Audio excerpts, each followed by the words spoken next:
Hello, I'm Becca and I explain the occupation and I just came back from Hebron and I wanted to highlight a little bit what's going on there.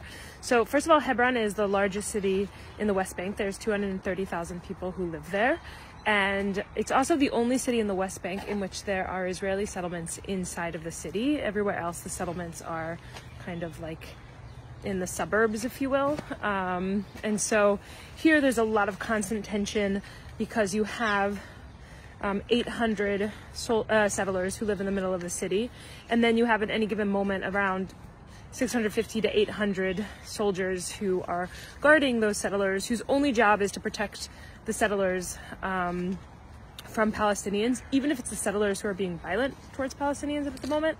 And of course the army uses daily violence as well, going into people's homes and checkposts, and so it's a really tense place regardless. And since the war, a lot of areas of Hebron near the settlements have been under curfew. And curfew basically means that you can't leave your house. You can't leave your house for any reason. Think Corona, but stricter. And kind of the neighborhoods, the closer that they get to the Israeli settlements, the more likely they are to be under curfew. So for the first few weeks, people just couldn't leave at all. And then depending on the neighborhood, after 2 weeks, they were given specific times in which they could leave, a few hours a week. And even now, as it's gotten more progressively open, it's still closed off. And one neighborhood is called Tel Rumeda. It's a neighborhood that is really interspersed between kind of Israeli settlement homes and Palestinian homes. And from what I know, about 20 to 30% of Palestinians have left their homes. Some of them even left just temporarily. And once they left, the army hasn't allowed them to come back.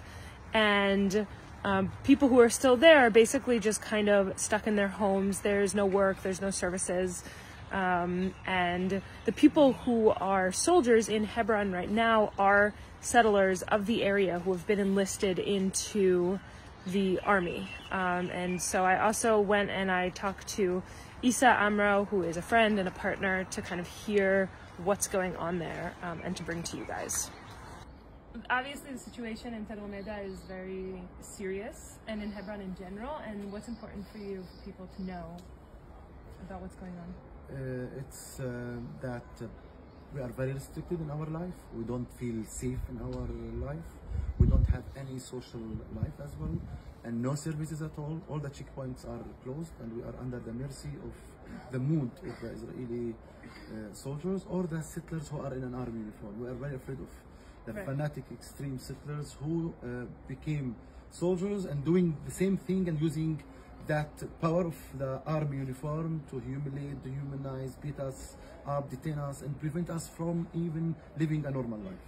And how often can people leave their houses here in Tel Rumeda? In Tel Rumeda, we have certain hours for the checkpoints, and whenever something happened, they close it completely. Yesterday, with the visit of the Minister of Heritage, they closed it completely for two hours. Tel Rumeda, the other neighborhoods, they have more restrictions than us. They give them 1 hour in the morning and 1 hour in the evening to leave and come back. But no services, nobody's allowed to come.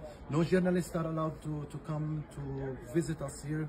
And something else very important, nobody knows what's going on here. There's something, it's hidden, it's covered. We don't film any human rights violations because the soldiers will target you, detain you, beat you up, cook the gun to shoot. And people are very afraid. They need the help to highlight this human rights violation and this situation. Thanks, Issa. Thank you for visiting. It's very important to come, and it's really the time we need people to come and learn and stand up for their passion.